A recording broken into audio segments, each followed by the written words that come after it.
ele que foi considerado como a figura pública com maior nível de confiança entre os brasileiros, uma pesquisa que saiu, né, entre ontem e hoje, né, David? Traz aqui pra gente, por favor. Exatamente, é o levantamento do Datafolha e mostra que o Tarcísio de Freitas, então, segue na liderança como a pessoa, a figura pública influente e de confiança. Olha também, aí. Porque mede o índice de confiabilidade entre as autoridades propostas. Aí aparece o governador de São Paulo, Tarcísio Gomes de Freitas, com 99%, na sequência.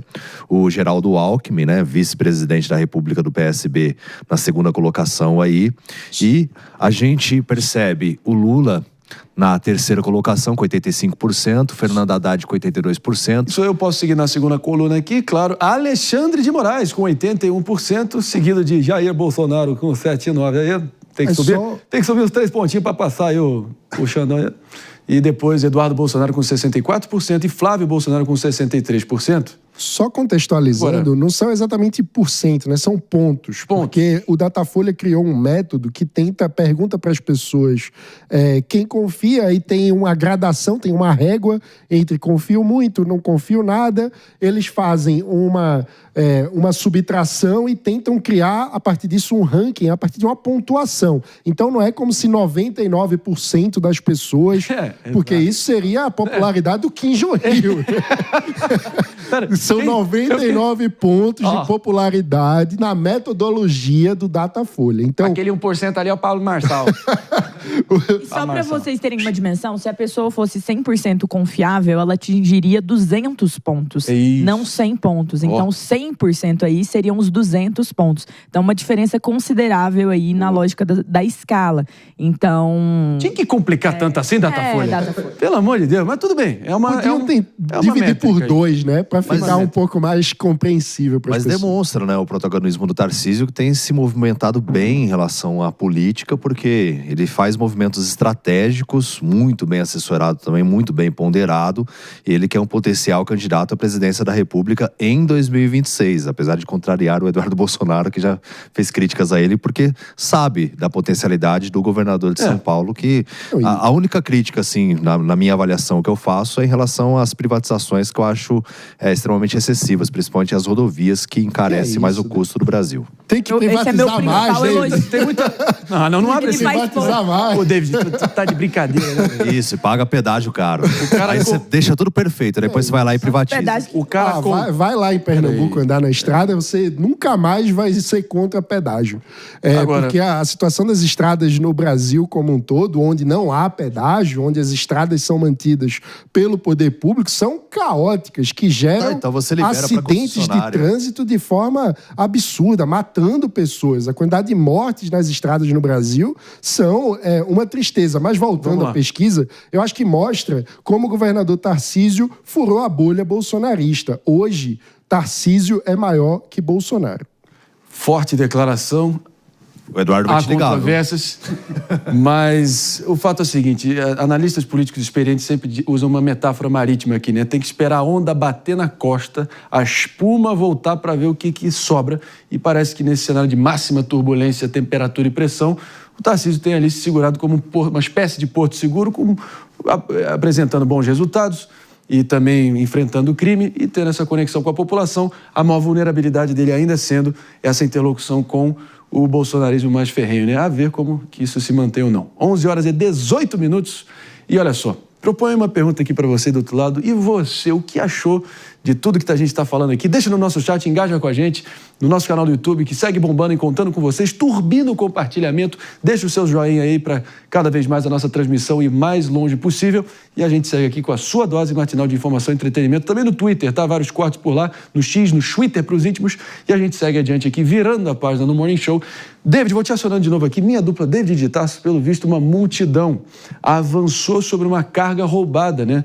No Complexo da Pedreira, uma cena ali digna, assim, de Walking Dead na zona norte do Rio de Janeiro. As pessoas ignoraram até a presença do Caveirão, um veículo blindado da Polícia Militar do Rio de Janeiro, e saquearam absolutamente tudo, onde continha ali uma carga de carnes, né, que havia sido recuperada há pouco tempo pela polícia, ali no Complexo da Pedreira, em volta de Costa Barros, Anchieta, Pavuna, na zona norte, no coração da zona norte do Rio de Janeiro. Uma tragédia. É uma cena terrível, né, Marinha? Até você gravou um vídeo falando sobre isso, sobre essa questão que aconteceu no Rio de Janeiro, porque os bandidos, então, roubaram o caminhão, levaram para o centro da comunidade, que também é conhecida como Bin Laden, né? E depois fizeram o saqueamento. A polícia militar foi acionada, subiram com um caveirão, que normalmente é motivo de temor entre a população, porque a comunidade fica realmente em choque quando o caveirão sobe, mas dessa vez não promoveu nenhuma efetividade, porque as pessoas até mesmo recebendo gás de pimenta, tudo, foram para cima do caveirão, a polícia teve que recuar no primeiro momento e só depois de muito trabalho de realmente reforçar a tropa, que aí eles conseguiram recuperar parte dessa carga. As imagens que a gente vê é a parte da carga recuperada, mas muito foi levado pelos criminosos, né? E vamos ser sinceros aqui, né, mano? Só há paralelo, sinceramente, para uma cena como essa, em pleno 2025, para países completamente colapsados e engolidos por cenários de guerra, verdadeira guerra, que é o que deveria ser declarado contra esse crime organizado. No caso é o TCP, o Terceiro Comando Puro, que dita ali as regras e distribui as cartas nessa região há muito, muito tempo. E eu volto a dizer aqui para o pessoal aí, enfim, que gosta de ver, de perpetuar a miséria dos outros, né? Que possam estar pensando que isso aqui é um discurso elitista, há pessoas dizendo até que pode ser um discurso racista, mas eu achei uma grande ironia perceber que ali a região é muito próxima da Avenida Martin Luther King Jr., que foi quem cunhou, assim, a expressão que ecoa para sempre na história humana, né, mano? Eu tenho um sonho. Você tem que ser julgado, além do sonho dele, que você precisa ser julgado não pela cor da sua pele, mas pelo conteúdo do seu caráter. Então, é necessário que haja realmente uma revolução nesse sentido para reocupar territórios, para o Brasil reocupar o Brasil, senão daqui a pouco não vai ter Brasil para ser reocupado. A verdade é essa. Uma das questões, Marinho, é que construir instituições dá muito mais trabalho do que destruir instituições. E isso é uma das coisas que me faz ser tão preocupado e muitas vezes revoltado com o tipo de polarização que a gente tem assistido no Brasil nos últimos anos.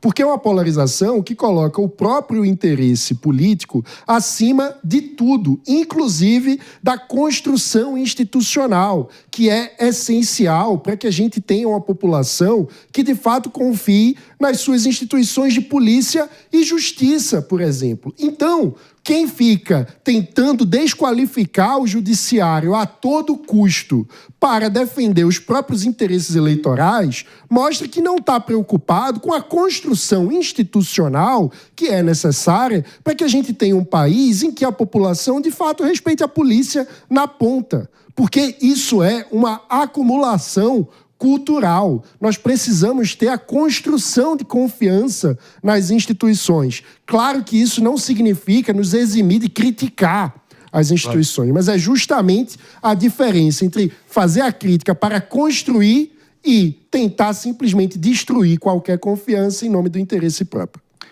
E o policial do Rio, principalmente, mal pago, mal equipado, virando um alvo duplo, né? Primeiro, desse crime organizado, era de partir o coração vendo a impotência deles, vendo o próprio Camburão ser ali engolido pela multidão ensandecida e também pelo descrédito, pela indiferença das autoridades. O prefeito deve estar aí sambando, comendo seu bolinho de bacalhau com chopp aí em algum bar ali na Vila Isabel. O próprio governador, o gaguejante governador, deve estar ali com alguma notinha de repúdio ou na política de enxugar gelo, e a gente vê essa situação aí degringolar para essa cena que é digna de faixa de Gaza para pior. Então, esse não pode ser o nosso Rio de Janeiro, que sempre foi, sempre será o cartão postal do Brasil, que tem de potencial turístico, que vendo uma cena dessa acaba morrendo, não está escrito. Então, é para ontem a gente tentar, a gente se dedicar a tentar ver uma mudança nesse estado de coisas. Então, 11 horas é impressionante, 11 horas e 23 minutos pontualmente, pessoal.